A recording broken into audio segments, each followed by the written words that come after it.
Hello everyone, Michael here from Adventurous Real Estate Investors. Today I want to discuss 3 things you can expect from your residents at property takeover.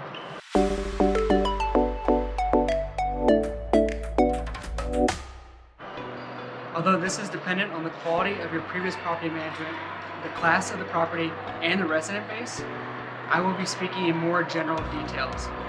Therefore, in general, when you take over a property, you can expect these 3 things to happen. Number 1, you can expect some residents to stop paying rent to test how much they can get away with. Thus, you need to ensure that your property manager is ready to lay down the law and start charging late fees from day 1.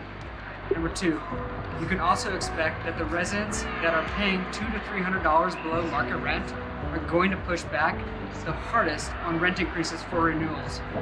You'll need to come up with an appropriate plan and deal with these residents on a case-by-case basis.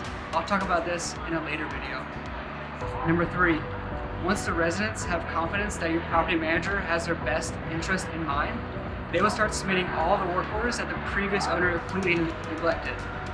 On our recent property, we had roughly 88 work orders submitted within the first month of operations. Although every property is different, you can expect these 3 things to happen in some form or the other for any value-add property.